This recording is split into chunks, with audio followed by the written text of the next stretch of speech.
Fox News alert, brand new fears this morning that ISIS could be planning a 9/11 style attack. Acting DHS Secretary Elaine Duke warning the terror group is trying to take down planes and inflict mass casualties. Here to weigh in on this is former Deputy Commanding General of U.S. forces in Afghanistan and author of Besieged, former Brigadier General Anthony Tata.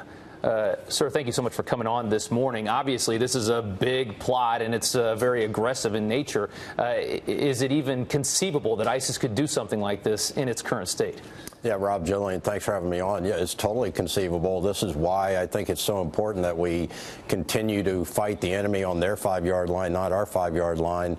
I can remember when I was in Afghanistan as a Deputy Commanding General there, we intercepted 2 or 3 attacks planned against the Homeland by foreign fighters, and we absolutely stopped those attacks. And so today we have enemies that want to destroy our nation, defeat our nation, want to kill our citizens, and we all need to be aware of this, that there are evil people out there in the world that are organized and have the resources and means to do us harm.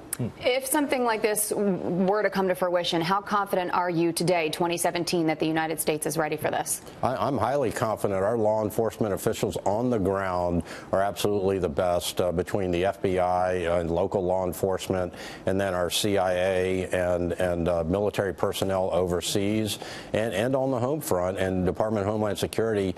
The intelligence sharing is strong, and I think that we would not be talking about this if we weren't confident that A, it was going to happen, and B, that we had the resources to defeat it. Switching topics, sir, I mean, ISIS has had a rough couple of months here, especially under the Trump administration, and I think a stronger military in general. They're running scared at this point, which has been fantastic news. The question is, what will fill that gap where they were? Obviously, you've got, when you run the leaders of these countries out, like Bashar al-Assad, like we saw with when Saddam Hussein was pulled out, with Gaddafi in Libya, it does create a vacuum, and there's nobody in charge. And oftentimes you can get something even worse, like ISIS. Who takes control now? Yeah, Rob, what is happening right now is there's 2 things that have gone on. One is that the Trump administration has loosened the rules of engagement that has allowed us to do hot pursuit and other types of effective engagements of the enemy that were not allowed before, timely, effective engagements. And the second thing is that the Kurds have stepped up to the plate big time.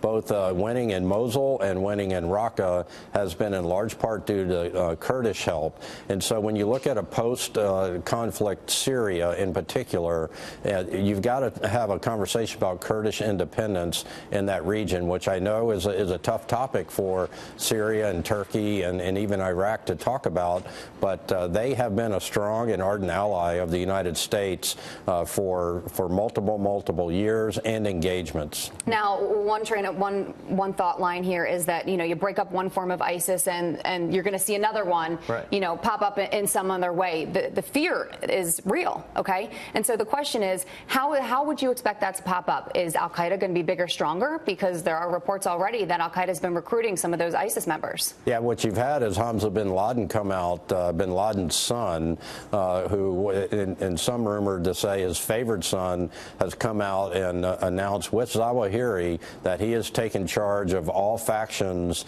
of those that hate America that are of Islamic origin. So Hamza bin Laden poses a real threat. I think he should be on, and I'm sure he is on, our no-fly and watch list, and we're looking for him and his associates so that we can kill or capture them and continue to keep the pressure on this enemy that wants to coalesce and do us harm. Well, ISIS had a huge swath of land, and we don't want a nation build anymore, obviously, so we have to figure out what's going to happen in that territory with nobody in control. But General, thank you so much for coming on this morning. We do appreciate it.